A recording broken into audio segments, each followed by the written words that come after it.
A paz do Senhor, meus irmãos, minhas irmãs, graças a Deus estamos aqui mais uma semana. Agora nós vamos falar sobre a lição de número 3, a lição que tem por título A Graça que Alcança Todas as Nações. Para comentar essa lição está aqui eu, o presbítero Alexandre, e o professor Irmão Ricardo. Professores e professoras, a paz do Senhor. Isso aí. Antes de darmos continuidade à aula, nós vamos fazer uma oração e daremos sequência nos comentários. Vamos orar. Senhor Jesus, te agradecemos por estarmos aqui na tua presença. Te agradecemos mais uma oportunidade de poder tratar desse assunto e falar da tua palavra, de expor a lição aos nossos irmãos professores, Senhor Jesus.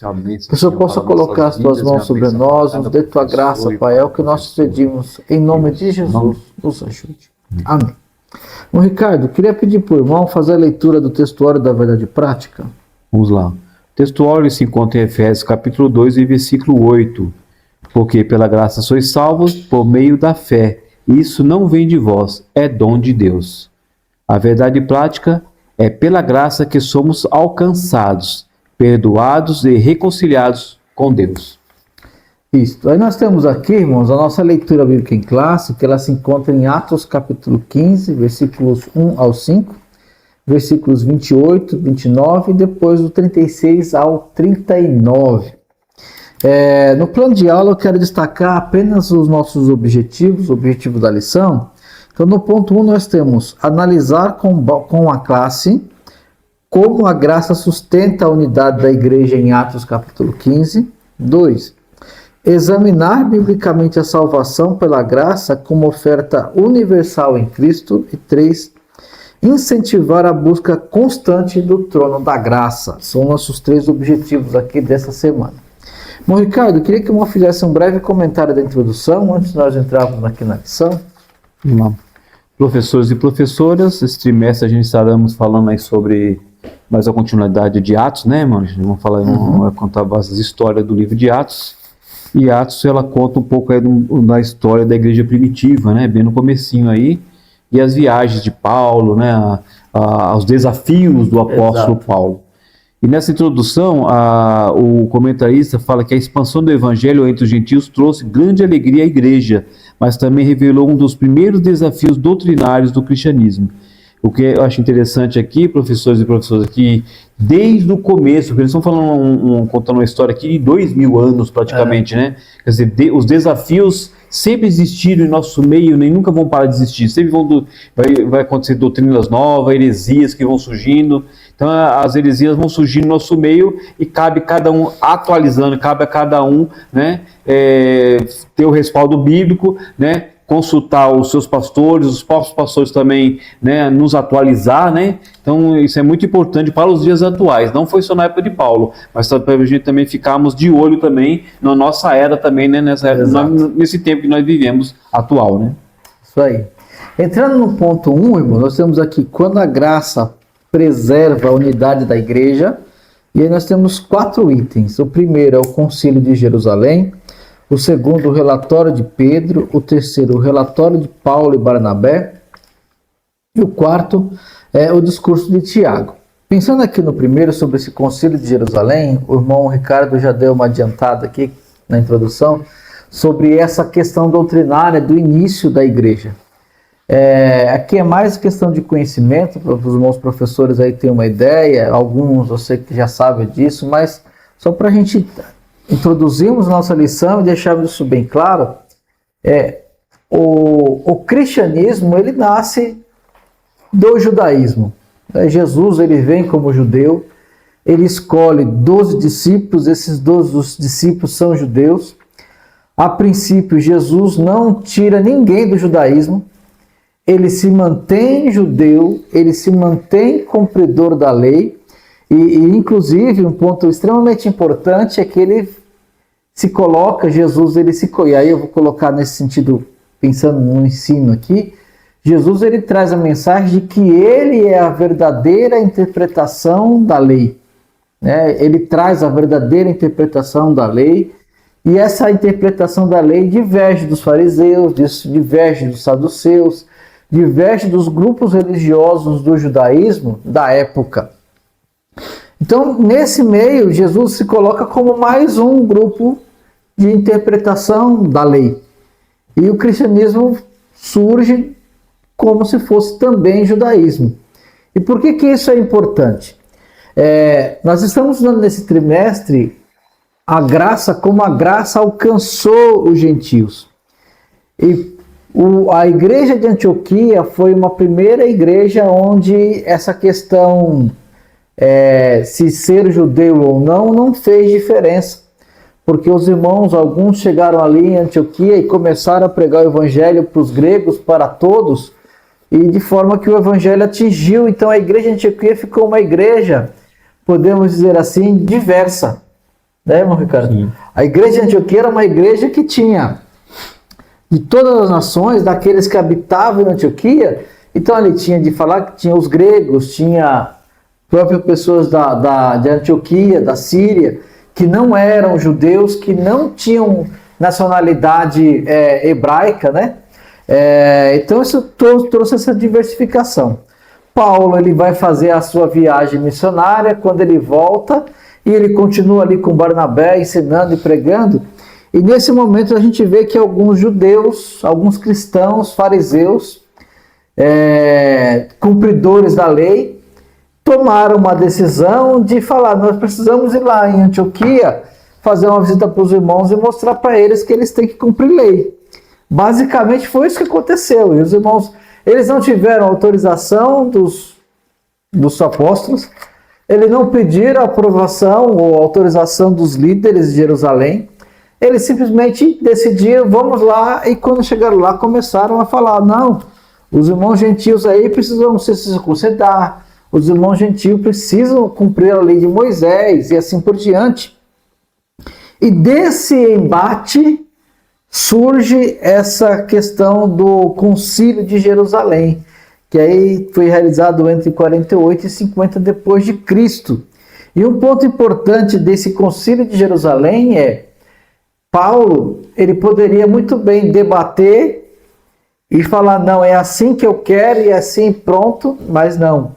Ele entendeu que a situação ali era extremamente grave e importante e decidiu: nós precisamos ir em Jerusalém, falar com os apóstolos, porque é de lá que vai sair a definição para esse tão precioso tema. E aí, irmão Ricardo, eu queria que eu continuasse aqui falando um pouquinho, porque é extremamente importante essa parte. O que você acabou de falar aí, mas é interessante que o apóstolo Paulo, ele não deixou passar nem 10 dias, nem 20 dias, nem um ano. Ele falou: preciso resolver isso daí urgente. Exato. Porque Paulo, por ele ser judeu, por ele ser um ex-legalista, vamos falar de ex-legalista, ele entendia que a doutrina era muito importante. Exato. Porque ele sabia muito bem, né? Ele veio do judaísmo, né? Paulo ele era um príncipe, vamos pensar, do judaísmo. Ele não era qualquer um, não. Então ele sabia que se ele não tomasse ali uma atitude urgente com os líderes lá, principalmente os apóstolos, eles iam tomar uma atitude urgente, poderia aí haver uma divisão entre os gregos. E o comentarista do livro, ele fala o seguinte: ele poderia ter tomado aí 2 ramos, ou seja, um judaico e outro gentílico. Poderia surgir nesse meio aí uma divisão. Você imagina, a igreja está bem no começo, mas olha a situação, a igreja está no começo, e logo no começo já dá logo essa divisão.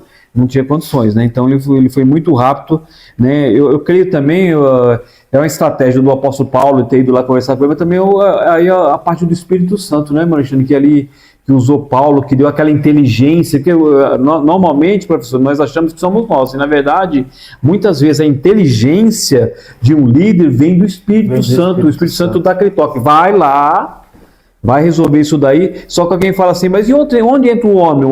Paulo foi. Porque às vezes o Espírito Santo dá um toque, vai lá resolver, e você não vai. Exato. Aí o Espírito Santo tocou nele, ele foi lá: não preciso resolver essa questão doutrinária aí, que o negócio é sério. Existem alguns pontos interessantes, como esse tema da lição 3, ela vai falar um pouco aí de obra. Eu fiz até uma frase aqui, mas interessante, que eu notei. Olha só. Se quiser anotar aí, professor, eu vou falar bem devagarinho, para depois você anota aí no seu caderno, na sua lição. Não somos salvos pelas boas obras. Não somos salvos pelas boas obras. Estou falando bem devagarinho para você anotar aí. Somos salvos para as boas obras. Exato. Não somos salvos por boas obras, porque fazemos, mas somos salvos para Executar, nem isso, Alexandre, as boas obras. Por isso que nós somos salvos. Exato. E para executar boas obras, ele precisa ser salvo. E para ele ser salvo, ele precisa crer nisso. Senão não funciona assim. Você pode ver que a justificação, a santificação, ela vem depois do crer. Exato. O crer ele vem sempre antes. Né? O crer não vem depois disso aí. O crer, primeiro passo, crer. Outra coisa interessante aqui que eu notei aqui, Alexandre, sobre o texto áureo, ele é muito forte. Não dá para fazer o DNA dele que o tempo vai embora. Porque pela graça sois salvos por meio da fé, e isso não vem de vós, é dom de Deus. A graça, ela é a fonte. Então da onde, né? Ela vem de algum lugar. De onde vem essa graça? Ela é a fonte. Então, alguém fala assim, eu não tenho a graça. Você já está notando que você não tem a fonte. Se você não tem a fonte, né, como é que você vai continuar esse trabalho? Então você precisa ter pelo menos a fonte. Qual é a fonte? É a graça. Outra coisa aqui, quem é o fundamento? É o Cristo. Cristo é o fundamento disso. Porque Cristo, imagina se Cristo sem a graça ou a graça sem Cristo. É tanto que quando você vê a graça em Cristo, você vê Cristo curando. Ali é graça. Você vê Cristo perdoando o pecado. Isso é graça. Você vê Cristo ajudando alguém. Isso é graça. Isso é graça. Então, Cristo, isso vai falar um pouquinho, acho que na lição 4, se não me engano, ou mais lá na frente, uma coisa assim. E outra parte que você tem interessante aí, professor, não vem de vós, para você não ficar exaltado. Então você fica muito exaltado, eu, não é você. Isso é graça. Isso é favor merecido, não é você. Nunca foi você. Isso é graça. A graça que Jesus tinha e a graça que o Pai tinha, eles eram um favor merecido, né? Então, tanto o Pai como filho eram favores merecidos. A nossa graça que não foi nos dada, essa graça que não foi nos revelada, é um favor imerecido. Então a gente não é nem nós não merecíamos, ele nos revelou essa graça. Tem um ponto importante aqui também, Alexandre, sobre corações pela fé. Olha só, sem fazer distinção entre judeus e gentios, Deus purificou seus corações pela fé. Ou seja, os homens olhavam o ser humano como incircunciso, e Deus olhava o ser humano de outra forma, com outro olhar, com outros olhos. Ele olhava o ser humano, mas um ser humano com o coração arrependido, um coração cheio de fé. Então o olhar de Deus era um, e o olhar dos seres humanos, dos homens ali, eram outros. Interessante essa parte aqui, né? Outro ponto do Tiago aqui, Mancha, talvez você vai comentar um pouquinho, mostrando que a inclusão do gentio já fazia parte do plano redentor. Isso aqui é muito importante você falar isso para os alunos, porque esse plano que foi pensado na eternidade, de alguma forma que nós não sabemos, né? Nós não sabemos como é que foi feito isso, pensado isso na eternidade, mas isso que foi pensado por Deus na eternidade incluía tanto judeu como também gentios.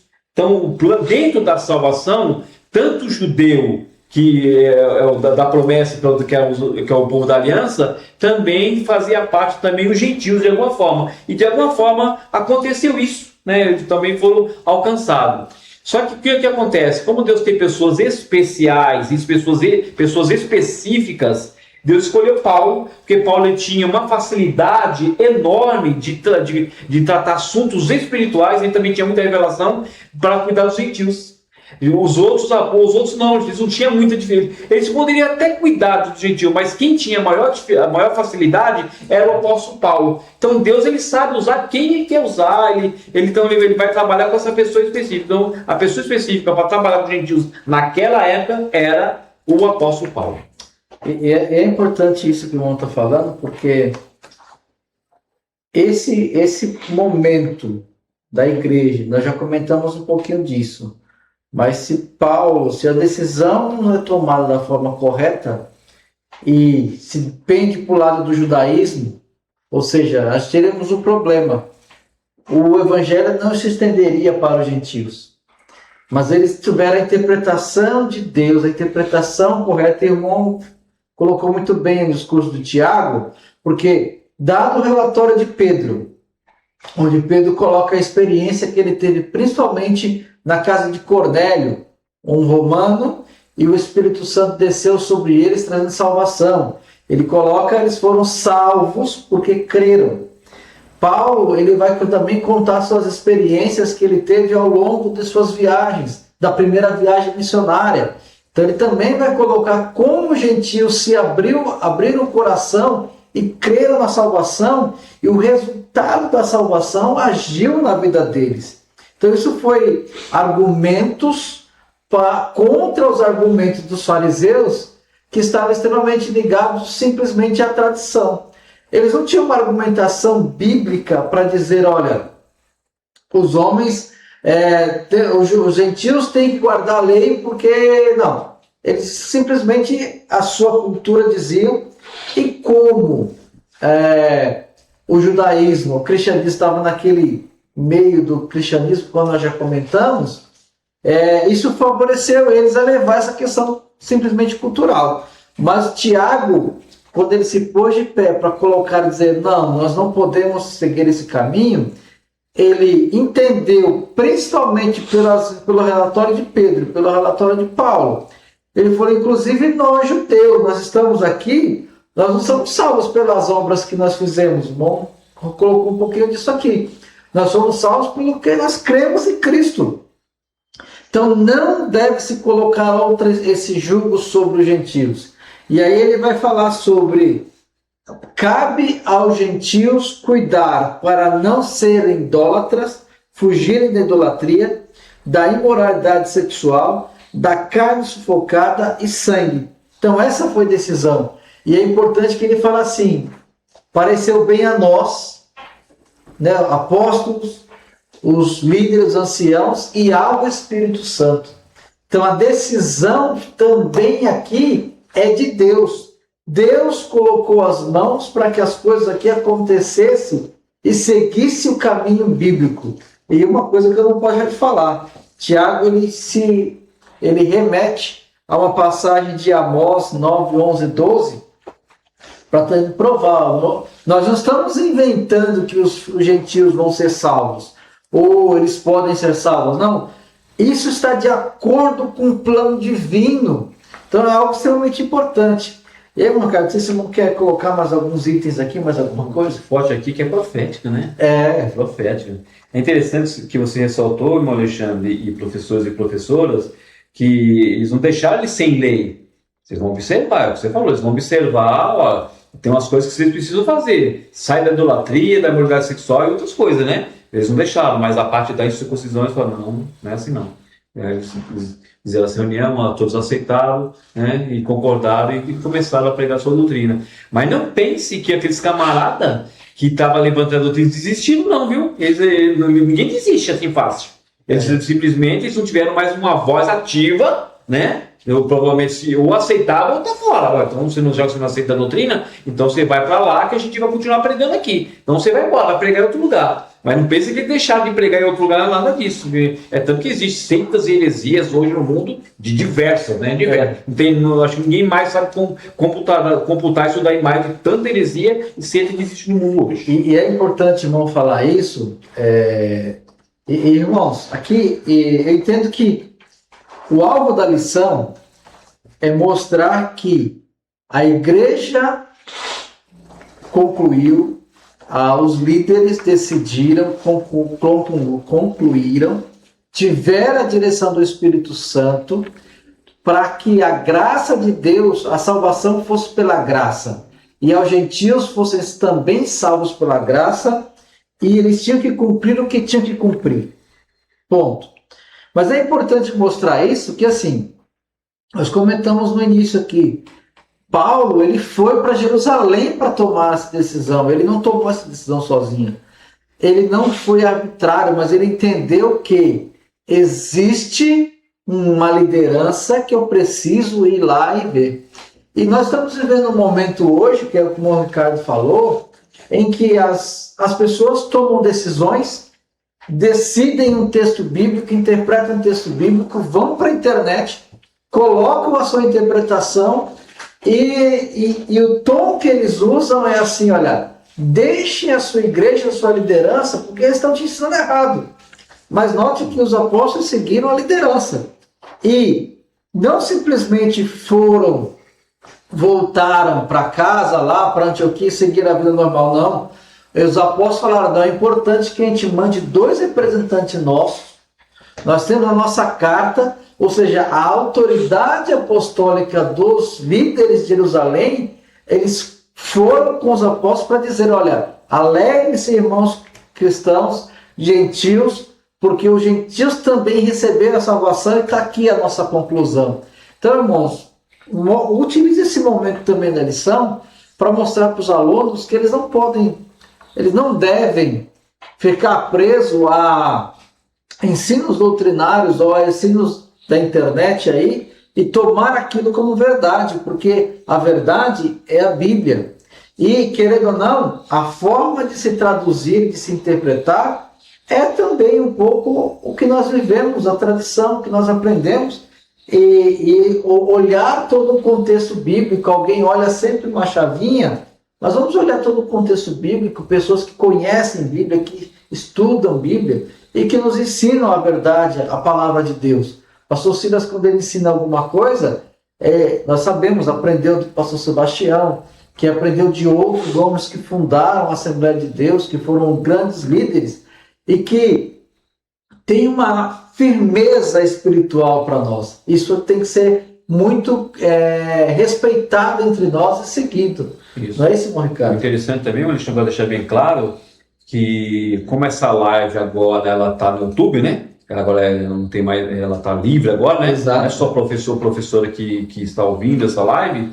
Deixar bem claro aqui que tanto, irmãos, o irmão Alexandre e o irmão Ricardo aqui, outros que fazem a live, né? Irmão Hernandes, irmão Cristiano, irmão Wagner, né? Isso. Que faz a live, nós somos supervisionados pelo pastor. Sim. Então nós temos um pastor, nós não somos aqui sozinho. Nós temos um pastor chamado Silas Antônio Alves, nosso presidente do ministério, a gente responde a ele. Então a nossa doutrina é baseada no que ele acredita. O que nós acreditamos é o que ele também acredita. Então nós ensinamos e pregamos aquilo que ele acredita. Exato. Então a responsabilidade é muito grande. Nós não estamos aqui sozinhos. Aqui é importante mostrar isso, porque a doutrina que nós seguimos no nosso ministério é a Bíblia. Nós estamos ensinando aqui o que está escrito dentro da lição, que leva e carrega o que a Assembleia de Deus acredita. Então nós estamos buscando a verdade aqui, ensinar a verdade, bem colocado aqui é o nosso contexto. Então a decisão do concílio, no finalzinho do item 4, fala assim, ó, a decisão do concílio revelou que a graça que preserva a unidade da igreja é a mesma que Deus oferece como dom de salvação a todos, sem distinção. O irmão Ricardo falou bem sobre a graça. Então veja bem, a graça que salva foi a graça que Deus deu aos discípulos para manter a união da igreja, inclusive a unidade doutrinária. Então a igreja de Antioquia não foi uma divisão da igreja de Jerusalém, né? Então nós estamos rompendo aqui nossos laços, estamos seguindo lá porque nós lá temos a verdade. E da mesma forma, nós precisamos seguir todo o contexto doutrinário que nós vivemos, porque isso é segurança espiritual. Os irmãos podem observar, normalmente, alguém que levanta uma tese aí na internet, ele está sempre buscando essa divisão da igreja, né? E a igreja não foi feita para ser dividida. Vamos seguindo, entrando no próximo ponto aqui, nós temos no ponto 2, um presente de salvação para todos. Nós temos aqui o que é a graça de Deus, depois nós temos Jesus Cristo como a manifestação da graça, e o item 3, a graça é para todos os povos sem exceção. E aqui, irmão Ricardo, queria que o irmão começasse já falando sobre esse ponto. Eu anotei algumas coisas aqui. Então, a primeira pergunta, o que é graça? Se você for professor for falar sobre graça na sala de aula, você vai falar a aula toda, porque é gostoso falar sobre graça, porque vivemos, pregamos, ensinamos e somos professores, porque nós temos a graça. Porque se não fosse a graça na nossa vida, nós não sairíamos dentro de casa. Então, o próprio aluno estar na escola dominical e aprendendo com um professor específico é graça. Porque se não for graça, ele não vem, irmão Alexandre. Tem gente que já está perdendo graça, porque quando a pessoa não quer mais, é porque a graça dele já está diminuindo. Coisa séria. Eu notei algumas coisas aqui interessantes. A graça não é salário por obra realizada. A graça não é salário por obra realizada. Ela é dom imerecido de Deus, ela é uma coisa merecida. Então você não se paga para ter a graça. Porque senão seria esquisito, né? Você pagar para ter a graça, né? Seria uma coisa esquisita. Não é assim. Quem é salvo não paga pela graça. Então, quem é salvo, você não está pagando pela graça, você está dando um valor pela graça, um dinheiro pela graça. É graça, é favor merecido. É aquilo que você não merecia, ele te deu. Ele é merecido. Olha só, no Novo Testamento, a graça descreve a iniciativa soberana de Deus. Outra coisa, é iniciativa divina, não é iniciativa humana. É iniciativa divina. O chamado que Deus fez a Abraão nos primeiros passados, o chamado é iniciativa divina. Alguém fala, e onde está Abraão? Abraão simplesmente responde a esse chamado. A graça que nos foi oferecida, assim, a gente respondeu acreditando nessa graça. Você precisa acreditar também. Você precisa acreditar que existe a graça, que ela é real. Certo? Você precisa acreditar nisso também. Você precisa que a graça. Você precisa acreditar que você tem a graça. Que você tem a graça e através da sua graça você prega também. É uma coisa muito profunda, né? Porque você tem a graça, você recebe a graça, você tem a graça e você prega a graça. É muito profundo isso daí, é muito lindo. Olha só, então é a vontade de Deus, a procura por salvos, é da vontade de Deus. Isso não sai da vontade humana procurar alguém. É o que ele fala aqui, ó. A iniciativa soberana de Deus em salvar o ser humano. É a bondade de Deus que fez ele de salvar o ser humano. Nunca foi iniciativa humana. O ser humano não consegue, mas nunca vai conseguir isso daí. O ser humano, pelo ser humano mesmo, eu achei que nunca seria salvo, porque ele nunca seria revelado, não ia ter iniciativa. O ser humano não tem iniciativa nenhuma. O ser humano ele tem iniciativa para pecar, para fazer as coisas, mas ele não tem iniciativa para isso, de procurar, é muito difícil.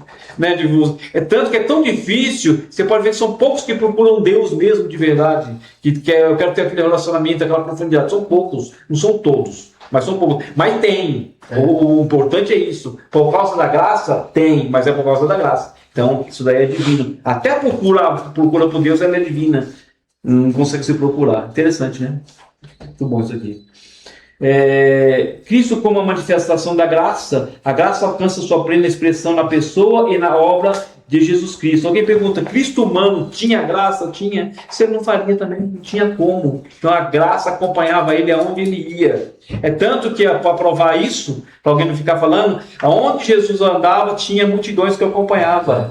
Diz que para você, alguém fala assim, me mostra quem é um líder. Aí quando ele olha para trás, quer ver que você é um líder, olha para trás, se tiver uma multidão seguindo, ele já é um líder. Mas só que Jesus, além de líder, ele tinha a graça, né? Então aquela graça curava, aquela graça fazia milagre, aquela graça ressuscitava morto, aquela graça respondia a oração ou a fé de alguém. Então é a graça que acompanhava ele. E nós também temos essa graça também, né? Interessante.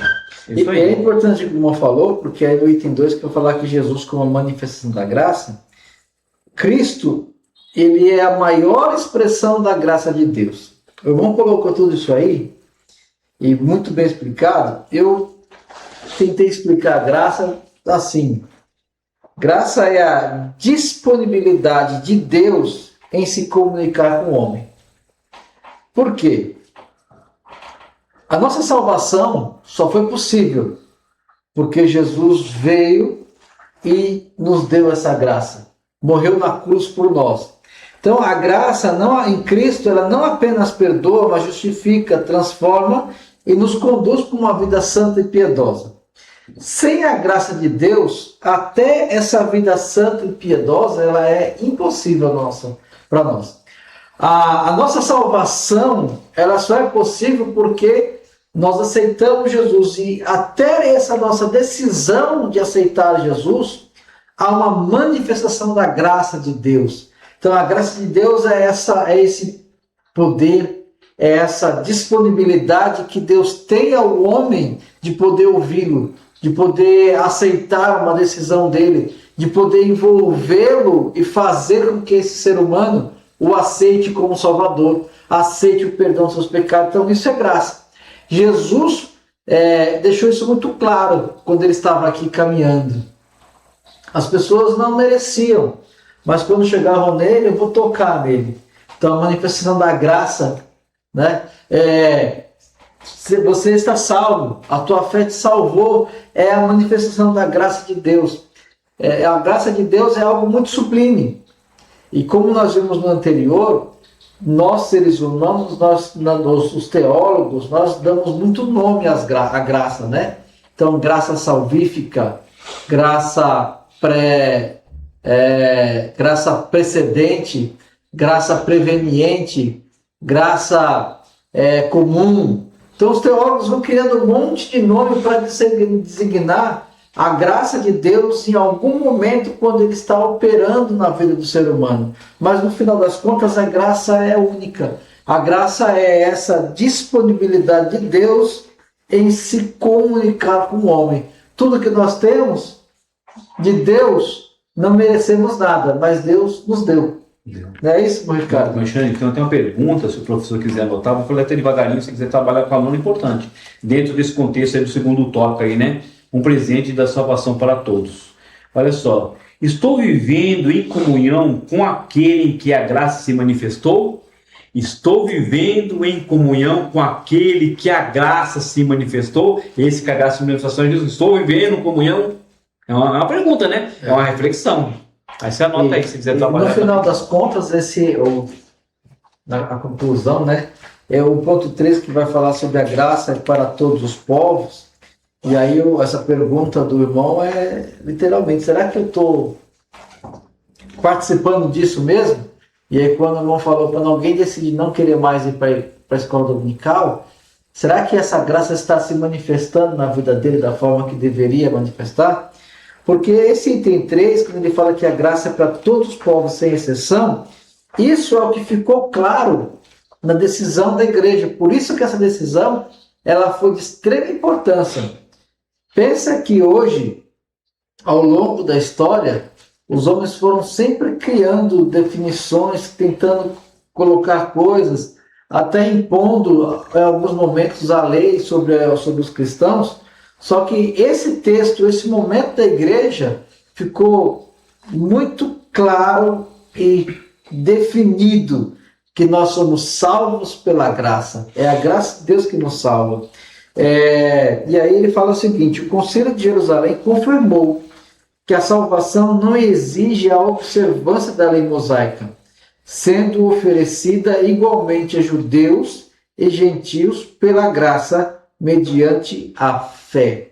Isso aqui é extremamente importante. Mas no finalzinho ele vai falar assim, diante dessa graça tão ampla e suficiente, somos chamados não apenas a recebê-la, mas a viver sob o seu governo. A graça que salva também ensina, corrige e fortalece. Quem foi alcançado por ela responde com gratidão, fé perseverante e uma vida que glorifica a Deus em obediência e amor. Então, no contexto, nós vamos tratar nessa aula, irmãos, pensando sobre a definição, a importância do Concílio de Jerusalém, mostrar que todos nós somos salvos pela graça, mas também que existe uma vida a ser vivida sob essa graça. Isso aqui é extremamente importante. Irmão Ricardo, tem mais algum item que o irmão queira destacar aqui? Não, já dá para ir para... Então vamos para o ponto 3, que é crescendo na graça. Aí nós temos aqui também 3 pontinhos, né? Um que é a graça como nos aproximar do trono da graça. 2, quando devemos nos achegar ao trono da graça. E 3, o que recebemos ao nos achegarmos ao trono da graça.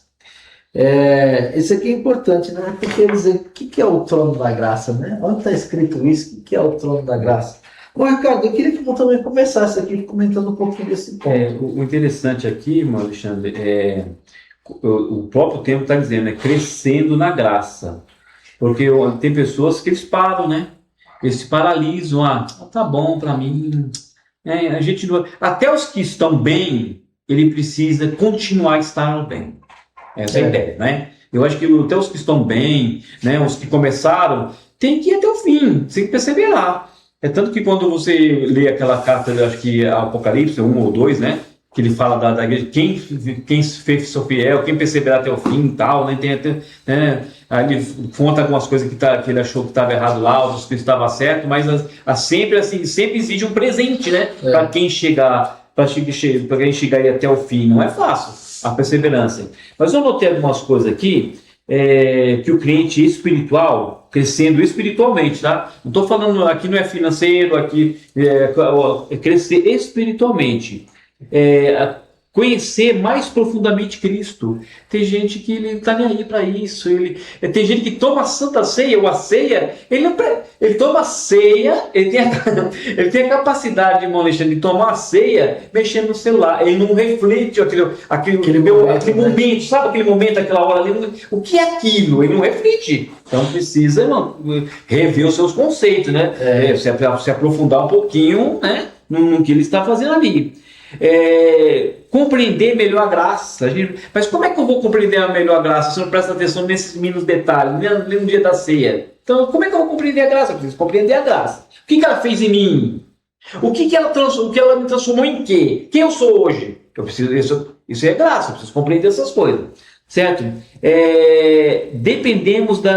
Deixar de depender de si mesmo. A gente às vezes depende de nós mesmos e passar a se depender mais de Deus. A gente depende muito de nós. Eu faço, eu digo, eu prego, eu canto, eu ensino, não, isso que tira, é muito ego, o ego parece estar lá em cima, né? Mas você precisa depender mais de Deus. É lógico, a gente entende que a gente não é ignorante, que Deus, né, conforme o teu professor falou, acho que foi na lição 2, Deus, não é que ele depende de você, mas Deus não vai descer aqui para pregar, ele não vai descer aqui para dar uma aula, mas ele vai te usar. Ele vai te usar dentro de você, o Espírito Santo dentro de você, ele vai te usar, ele vai se manifestar. Mas tem coisas que nós precisamos fazer. Tanto que Paulo, ele precisou ir lá. Então tem coisa que o Espírito Santo vai lá, vai conversar com ele. E ele foi, e se ele não fosse?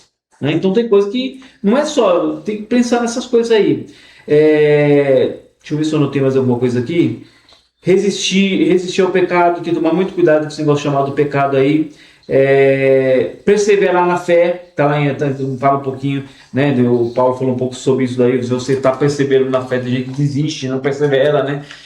Falou alguma coisinha para ele ou para ela, acabar, Alexandre, para mim não dá mais, para mim meu tempo acabou, agora tem um negócio de ciclo, né? Meu ciclo fechou, ele mesmo fecha ele mesmo fecha o ciclo dele, né? Deus nem fechou nada, ele mesmo fecha a porta, ele mesmo deixa de fazer as coisas, mas porque ele não está perseverando na fé. Porque quem falou que era fácil? Quem falou para você que é fácil?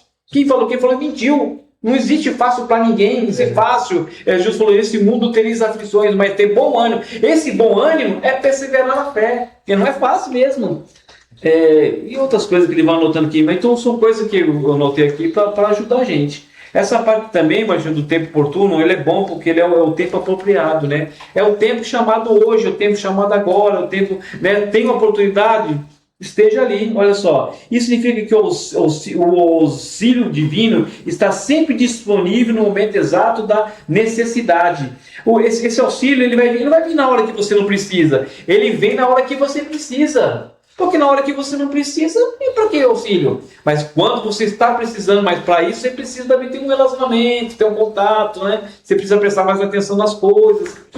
Não, né, andar e pensar em outras coisas, né? É importante não tocar nesse assunto, porque eu gostaria muito de ler Hebreus 4, 14 a 16, que vai tratar um pouquinho disso, porque a nossa vida, irmãos, e acho que isso é importante conversar com os alunos, refletir um pouco com eles, porque a nossa vida tem uma rotina muito grande, né? Acho que cada um de nós tem rotinas diferentes, mas eu posso dizer, talvez eu vou falar assim com mais certeza, que no geral é isso, não necessariamente, mas no geral a gente que vive numa cidade como a nossa aqui, São Paulo, Rio das Artes, essa região metropolitana, em que nós temos muitos a fazer, muitas coisas para atingir, às vezes pode vir um desânimo. Mas esses versículos aqui, quando a gente fala do trono da graça, mostra um pouquinho qual é a nossa esperança, onde nós estamos firmados, né?